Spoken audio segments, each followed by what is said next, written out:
था। यूं ही है अहले बैत, यूं ही है अहले बैत मुताहिरीन जिंदगी, ये माजराए तुख्तर खैरुल अनाम था, खैरुल अनाम था। बहुत अच्छे माहौल में आप लोग जलसा सुनने के लिए बैठे हैं, दिल से दुआ निकलती है हमारे सुनाने को अल्लाह आपके सुनने को बेहद कबूल फरमाए। कुर्बानी का ज़माना आ रहा है, बिल्कुल करीब आ गया, अगला दिन, और इसके बाद जो 10वां दिन होगा उसमें कुर्बानी आ जाएगी। कुर्बानी के हवाले से आपको पैगाम देने के लिए जा रहा हूँ, इसको बहुत ध्यान से सुनिएगा। कुर्बानी कबूल हम कबूल, और दिन दुनिया दोनों में अल्लाह माला माल कर देगा। ध्यान से सुनिएगा। हम कुर्बानी 3 वजह से देते हैं। पहली वजह क्या है? अल्लाह तालीम देना चाहता है, ये जानवर तुम्हारे लिए कुर्बान हो गया, तुम भी अपने अल्लाह के लिए कुर्बान हो। हर छोटा बड़े के लिए कुर्बान होता है। वो जानवर हमसे छोटा था, हमारे लिए कुर्बान हो गया, और हम अल्लाह से छोटे हैं, अल्लाह के लिए कुर्बान। तीसरी वजह कुर्बानी हम क्यों करते हैं? एक दोस्त अगर दूसरे दोस्त के घर आए तो कीमती से कीमती चीज एक दोस्त अपने दोस्त को पेश करता है, और अल्लाह से बढ़कर के दूसरा हमारा कोई दोस्त नहीं हो सकता, इसलिए हम अपनी जान के बदले जान अल्लाह के हुक्म कुर्बान करते हैं। कुर्बानी हम करते हैं, ये जुल्म नहीं है। जरा ध्यान से सुनिएगा, ध्यान से सुनिएगा। कुर्बानी हम जो करते हैं ये जुल्म नहीं है, अन्याय नहीं है, ये जीव हत्या नहीं है। क्यों? इसलिए कि गोश्त इंसान की ग़िज़ा है। ग़िज़ा तो आदमी खाएगा, जानवर जो गोश्त, जिस जानवर का गोश्त इंसान की ग़िज़ा है, अल्लाह ने इंसान के लिए उस जानवर को पैदा किया। ये जो बकरी है इसका गोश्त हमारी ग़िज़ा है, इसलिए हम जानवर की कुर्बानी करते हैं, ये जुल्म नहीं है। दूसरी वजह ये है, आप देखेंगे बकरी को 2 बच्चे होते हैं, लेकिन बकरी को सिर्फ 2 बच्चे, और कुत्ता को 2 से ज्यादा बच्चे, लेकिन तादाद किसकी ज्यादा है? बकरी की तादाद ज्यादा है, कुत्ते की तादाद ज्यादा नहीं है। जो कुर्बानी के लिए जानवर अल्लाह ने पैदा किया उसकी तादाद को अल्लाह ने बढ़ा दिया। जो जानवर हराम है कुर्बानी के लिए नहीं, उसकी तादाद को घटा दिया। अब देखिए कि 1 लाख बकरी कटती है, लेकिन उनकी तादाद 1 करोड़ है, अल्लाह तादाद को बढ़ा रहा है। दूसरी वजह, अगर हम बकरी को छोड़ देंगे फिर भी वो अपनी मौत मरेगी। इस वजह से हम कुर्बानी करते हैं, किसी पर अन्याय नहीं करते। अल्लाह का हुक्म है, नबी का तरीका है, इसलिए अल्लाह के हुक्म से हम जानवर को कुर्बान करते हैं। अल्लाह भी जान लेता है कि नहीं लेता? वो मेहरबान है, हम भी अल्लाह के हुक्म से किसी की जान लेते हैं, जालिम नहीं है, हम भी मेहरबान हैं। दूसरी बात को याद रखिए, जानवर को हम ज़ब्ह कर सकते हैं, लेकिन 5 काम जानवर के साथ नहीं कर सकते। जानवर को बेफायदा हम मार नहीं सकते, ये जुल्म है। जानवर को हम तड़पा तड़पा करके मार नहीं सकते, ये अन्याय है, ये पाप है, गुनाह। तड़पा तड़पा करके मार नहीं सकते। इसीलिए अगर किसी जानवर को बांधा, खूंटे से पीट करके उसकी मौत हो गई, वो जानवर हमारे लिए हराम है, मुर्दार। जानवर को हम जला नहीं सकते। बहुत सारे लोग पानी गर्म करके वो जो बिजली का पोता होता है उसमें डाल देते हैं, हराम है, गुनाह। वो जो गर्म पानी है वो आग है, जलाने की सजा सिर्फ अल्लाह को हक है देने का, किसी और को देने का नहीं। जला चूटी की बिल होती है, चूटी का बिल होता है, उसमें लोग आग डाल देते हैं। आग से जलाना किसी जानवर को अन्याय है, जुल्म है, पाप है, गुनाह। इसी तरह से जानवर के मुंह पर लोग दाग देते हैं, चेहरे पर दाग देते हैं। इसी तरह से गरम लोहा बिल्कुल सोने की तरह सुर्ख होता है, उसको गर्म करके जानवर के जिस्म पर डालते हैं, वो जल जाता है, उसकी खाल भी जल जाती है। ये गुनाह है, जुल्म है, हराम है। इसी तरह जानवर के मुंह पर मार नहीं सकते, ये गुनाह है। इसी तरह से काम ज्यादा लिया, चारा कम दिया, ये भी गुनाह है, अल्लाह सवाल करेगा, पकड़ हो जाएगा।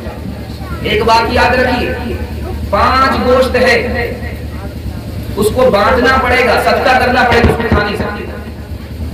वो कैसे? मैं आपको बताने के लिए जा रहा हूँ, बिल्कुल लाइन बलाइन बताने के लिए जा रहा हूँ। आपने मिन्नत मानी कि मेरा फला काम हो गया, मैं कुर्बानी करूंगा, वो सारा गोश्त सदका करना पड़ेगा। कुर्बानी का दिन चला गया, जानवर रह गया, अब वो खड़ा जानवर सदका करना पड़ेगा। अगर उसको ज़बह कर दिया, उसका गोश्त सदका करना पड़ेगा। मरने वाला मरने से पहले पैसा देकर के जा रहा है कि मैं अगर मर गया, कुर्बानी का महीना आ गया तो मेरे पैसे से कुर्बानी कर देना। अब उसके पैसे से जब हम कुर्बानी करेंगे तो वो सारा गोश्त सदका करना पड़ेगा। जानवर लाए थे, उसको बाल बच्चा हो गए, अब उस बच्चे को सदका करना पड़ेगा, उसको अपने मसलब में नहीं ला सकते। इसी तरह 7 आदमी मिलकर के कुर्बानी कर रहे थे बड़े जानवर में, एक आदमी ने पिछले साल की कज़ा कर लिया, अब वो पूरा जानवर सदका करना पड़ेगा।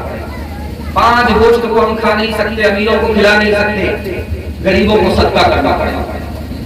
ध्यान से सुनिएगा जो मैं आपको सुनाने के लिए जा रहा हूं। 6 वजह से बहुत सारे जानवर हमारे ऊपर हराम है। सांप को हम खा नहीं सकते, क्यों? उसमें जहर होता है। कुत्ता को हम खा नहीं सकते, कुत्ता खाने के बाद आदमी शैतान की तरफ हो जाता है। हम सुअर खा नहीं सकते, इससे आदमी का ईमान खतरे में पड़ जाता है।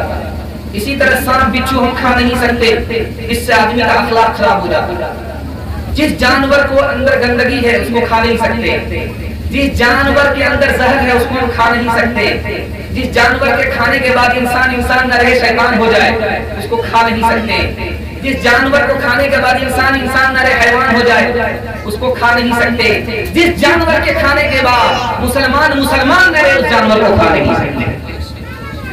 7 गलती हम लोग करते हैं, जरा ध्यान से सुनिएगा इसको।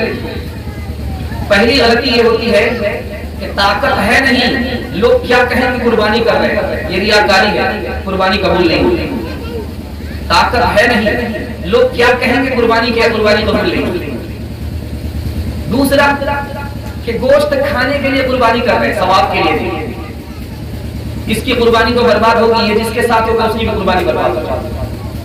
और हम लोग तीसरी गलती क्या करते हैं, कभी बीवी की तरफ से कर दिया, इस साल बीवी की तरफ से, अगले साल माँ की तरफ से, अगले साल बाप की तरफ से। अगर कुर्बानी सब पर वाजिब है तो सबकी तरफ से कुर्बानी करनी पड़ेगी।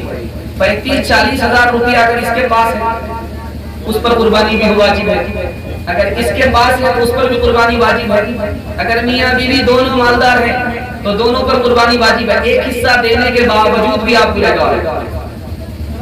5वीं गलती क्या हमारी है कि हम समझते हैं कि जिंदगी भर के लिए की कुर्बानी है, नहीं, कुर्बानी हर साल वाजिब है। जैसे फितरा हर साल वाजिब होता है, उसी तरह कुर्बानी हर साल वाजिब होता है। इसी तरह जिसके साथ चाहते हैं हिस्सा डाल देते हैं। ध्यान से सुनिएगा इसको जो मैं आपको कहने के लिए जा रहा हूँ। हर किसी के साथ हिस्सा मत डालिए। अगर उसका पैसा हराम निकला, अगर उस आदमी ने गोश्त खाने की नियत कर ली, सवाब की नियत नहीं है, तो उसकी कुर्बानी तो बर्बाद होगी, आपकी भी कुर्बानी बर्बाद होगी। एक बहुत जबरदस्त गलती दिखाने के लिए जा रहा हूँ। बेटा हमारा बाहर है, उसके नाम से हम मिर्गन में कुर्बानी कर रहे हैं, उसको बताया नहीं, उसका हिस्सा तो बर्बाद हुआ, जो उसके साथ रहेगा उसका हिस्सा भी बर्बाद हो जाएगा। इसलिए बेटा को बताना पड़ेगा कि तुम्हारे नाम से मैं कुर्बानी कर रहा हूँ। एक हिस्से में एक ही आदमी का नाम लिखाइए, एक ही आदमी के नाम से कुर्बानी कीजिए। एक हिस्से में अगर 2 आदमी का नाम आपने रख लिया तो वो कुर्बानी तो बर्बाद होगी, और जो उसके साथ रहेगा उसकी भी कुर्बानी बर्बाद होगी। और ध्यान से सुनिए जो मैं आपको सुनाने के लिए जा रहा हूँ। हमारी कुछ गलत फहमी है जो कुर्बानी के हवाले से सुना रहे हैं। बहुत सारे लोग कहते हैं कि बकरीद का चांद निकल गया, गोश्त मत खाओ। गलत। गोश्त कभी भी हराम नहीं है, चाहे चांद निकले या चांद डूबे। बहुत सारे लोग कहते क्या है, जब तक बकरीद की नमाज ना पढ़ो कुछ मत खाओ, रोजा है। गलत, रोजा नहीं। तीसरी गलती क्या है, गलत फहमी क्या है कि माँ बाप अकीके का गोश्त नहीं खाएंगे। गलत। माँ बाप अगर नहीं खाएंगे गुनहगार है। अकीके का गोश्त है, मिन्नत का गोश्त नहीं है खाना। और खास बात आप सुनिए जरा ध्यान से, अगर आपका पड़ोसी गैर मुस्लिम है तो कुर्बानी का गोश्त, बकरे का गोश्त आप उनको दे सकते हैं। देने में आप काबिल तारीफ हैं, उनको ये समझ में आएगा कि ये मेरा पड़ोसी है इसलिए हमको याद किया, कुर्बानी में याद किया। और दूसरी बात उनको ये समझ में आएगी कि मुसलमान तंग नजर नहीं होता, तंग ज़र्फ़ नहीं होता, बल्कि ईद और त्योहार के मौके से अपने गैर मुस्लिम भाई को भी शरीक करता है। अगर आपने पड़ोसी को नजरअंदाज कर दिया कि वो गैर मुस्लिम है, और आप क्यों नजरअंदाज करते हैं उसकी वजह है, तो वो मेरा गोश्त लेकर के दारू पिएगा, इसलिए आप गोश्त नहीं देते। याद रखिए, आप इस नीयत से दीजिए कि वो मेरा पड़ोसी है, चाहे वो शराब के साथ गोश्त खाए, आपको गुनाह नहीं होगा। आपने पड़ोसी समझ करके गोश्त दिया है, पड़ोसी का हक था, ईद बकरीद के मौके से आपने याद किया, आपको सवाब अलग मिलेगा। ये शैतान है जो आपके दिमाग में ये बात डाल रहा है, वो दारू पी रहा है, वो इस्लाम कबूल नहीं करता, उसके लिए दारू हलाल है, वो इस्लाम कबूल नहीं करता, उसके लिए सूअर हलाल है। जब वो दारू पी सकता है, सूअर खा सकता है अपने मजहब में, तो हम फतवा उन पर नहीं लगा सकते अपने मजहब के हवाले से। हमारी जो जिम्मेदारी है वो ये है, वो मेरा पड़ोसी है, और अल्लाह के रसूल ने कहा है अपने पड़ोसी को गोश्त में शरीक करने के लिए, अगर गोश्त कम है तो शोरबा में शरीक करने के लिए। इंशाअल्लाह तक नजरी का तंजरफी का सबूत नहीं देंगे। इस मौके से गैर मुस्लिम को अपने पड़ोसी को याद रखेंगे भाई इंशाअल्लाह। और आखिरी बात आपके सामने रखने के लिए जा रहा हूँ, ध्यान से सुनिएगा जो मैं आपके सामने रखने के लिए जा रहा हूँ। हलाल जानवर है, 7 हिस्से आप खा नहीं सकते, हराम। जानवर का खून हराम है। बहुत सारे लोग कुर्बानी के जानवर के खून को लाते हैं, पैर दुबाते हैं, हराम है। खून हराम है, पेशाब का रास्ता हराम है। इसी तरह से जानवर के जो खोते होते हैं वो हराम है, पेशाब की थैली हराम है, पित्ता हराम है, गिल्टी लगा हुआ गोश्त हराम है। ये सारी की सारी चीजें हराम है, इनमें हाथ नहीं लगाना। और ये गलतफहमी दिल से निकाल दीजिए, जो जानवर की घोटी होती है जिसको ओझड़ी कहते हैं, ये खाना जायज है, खाने पर सवाब नहीं मिलता, छोड़ने पर गुनाह नहीं। आप खा भी सकते हैं और छोड़ भी सकते हैं, लेकिन ये हराम नहीं है, मकरूह नहीं है। आखिरी बात आपके सामने रखने के लिए जा रहा हूँ, कुर्बानी किसकी सुन्नत है? सवाल पूछा गया मजलिस में, या रसूल अल्लाह ये कुर्बानी क्या चीज है? कहा ये तुम्हारे बाप इब्राहिम की सुन्नत है। इसमें हमको क्या मिलेगा? जानवर की जान चली गई, इसमें हमको क्या मिलेगा? कहा तुमको हर बाल के बदले अल्लाह एक नेकी अता फरमाएगा। आखिरी बात रखने के लिए जा रहा है, इसको ध्यान से सुनिएगा। ये जो महीना चल रहा है जिसको कि कुर्बानी का महीना कहते हैं, ये बहुत बड़ा महीना किस एतबार से? इसी में एक साथ रमजान रोजा भी है, एक साथ ज़कात भी है, एक साथ हज भी है, एक साथ नमाज भी है। किसी महीने में ऐसा नहीं होता कि नमाज रोजा ज़कात हज सब एक जगह जमा हो जाए, ऐसा कहीं नहीं होता। सिर्फ इसी महीने में अल्लाह ने सारी इबादत को जमा कर दिया। आप जब बकरीद में जाते हैं तो पहले नमाज पढ़ते हैं, नमाज आ गई, उसके बाद कुर्बानी करते हैं, कुर्बानी आ गई, और इसी महीने में हाजी हज करते हैं, हज आ गया। अरफा के दिन रोजा है, 9 तारीख को रोजा रखते हैं, और उसके बाद उसी गोश्त को आप खुद खाते हैं, रिश्तेदार को देते हैं, गरीबों में बांटते हैं। सदका हो गया, मिन्नत है, सदका हो गया। अब बताइए अल्लाह ताला ने सारी इबादत को इस महीने में जमा किया कि नहीं किया? इसलिए इस महीने में खूब इबादत करेंगे। हाथ उठाइए इंशाअल्लाह। सो करके इस इबादत महीने को गुजारेंगे, हाथ उठाइए इंशाअल्लाह।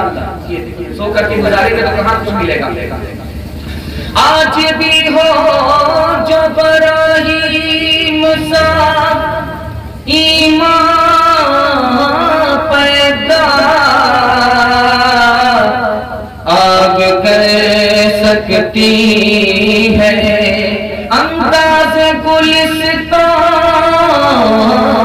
पैदा। ऐ मालिक मैं अमल को इरशाद करता हूँ, मैं बीवी और बच्चे को यहाँ आबाद करता हूँ। इसी सुनसान वादी में इन्हें रोजी का सामा दे, इसी बेबर को सामा को शाने सद बहारा दे। इलाही नस्ल इस्माइल बढ़कर कौम हो जाए, ये कौम एक रोज पाबंदे सलातो सोम हो जाए। बशरत तेरी